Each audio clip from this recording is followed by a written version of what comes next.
Alright, hello everybody, I'm Graham Long, and today I will be presenting to you my Cross Cultures project. If you could please like and subscribe, that would be epic. Palestinian culture is rich with traditions that have been passed down through generations. Families at the heart of Palestinian life with strong bonds and deep respect for elders. People often gather for meals, celebrations, and to support each other during difficult times. Food plays a big role in bringing families together, with dishes like hummus, falafel, and maklaba being popular staples. Music and dance are also important.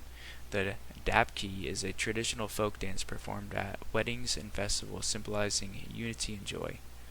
Embroidery, known as tatriz, is another cherished tradition, with intricate designs that tell stories and represent different regions of Palestine.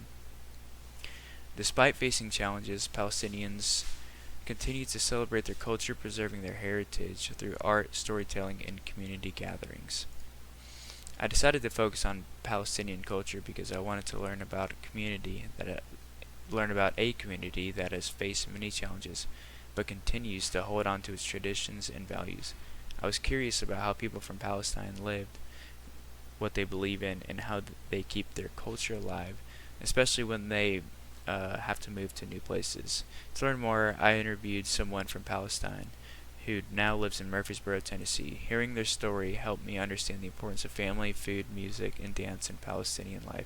It also showed me how culture can be a source of strength and hope, even in difficult times. Learning about Palestinian culture has made me appreciate the diversity of our world and the ways people preserve their heritage. The first thing I learned was how much I think I know about other cultures, but I don't. Interviewing Ahmad, really, I thought I knew about his culture, but from researching online, but getting it in person, I really had no clue what he was talking about. The second thing I learned was Palestinian culture is rooted in family and community. In Palestinian culture, family is everything. Families often live close together, with grandparents playing a big role in raising children. They support each other through good times and bad, sharing meals, stories, and traditions. Even when Palestinians move far away, like to Tennessee, they keep close family bonds alive. They gather for celebrations, help each other out, and make sure their children learn about their heritage. The third thing I learned from from my culture profile is uh, Dabki dance celebrates unity and joy.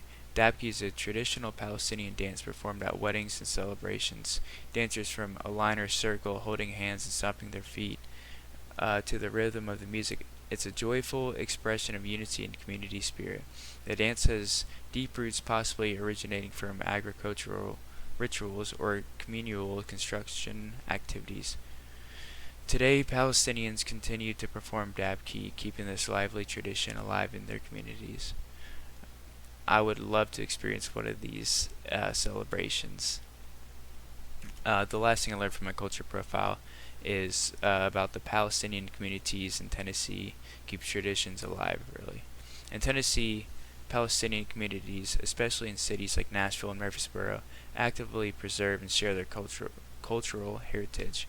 Organizations host events like a Walk Through Palestine, showing traditional food, music, and history. Youth groups such as 615 Youth for Palestine engage in cultural education and advocacy through art and community events. These efforts ensure that Palestinian traditions continue to thrive and educate others about their cultural legacy. What I learned from my interviews is there are many things I learned. In fact, with my interview with Ahmad, which isn't his real name. The first is how hard it can be to leave everything behind and move to a new country. I got a glimpse of this moving to Tennessee from Georgia. However, it was nothing like moving into a whole new country, let alone halfway across the globe. My culture in Georgia is pretty much the same as up here.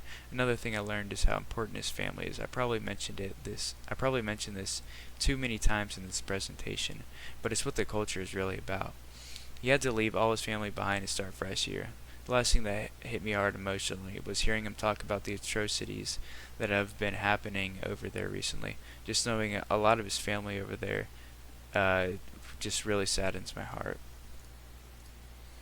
In our class, we've been learning about how different cultures communicate and build relationships. One concept that stood out to me is the difference between hot and cold cultures. Hot cultures, like Palestinian cultures, are relationship focused. People in these cultures prioritize spending time with family and friends, showing emotions openly, and maintaining strong community bonds. In contrast, cold cultures such as the United States tend to emphasize individualism, privacy, and efficiency. People in cold cultures may value their personal space and time, and communication can be more direct and task oriented. During my interview with Ahmad, I learned how moving to a cold culture like the United States can feel different. In cold cultures, people may be more private, focus on time and schedules, and don't always show their emotions right away. That can be hard for someone coming from a place where relationships are more open and warm. It made me think about how important it is to be kind and patient with people who come from other countries. They're not just learning a new language, but a new way of life. This experience taught me the value of understanding and respecting cultural differences. By being open-minded and empathetic, we can build stronger connections and create a more inclusive community. Thank you for watching my presentation.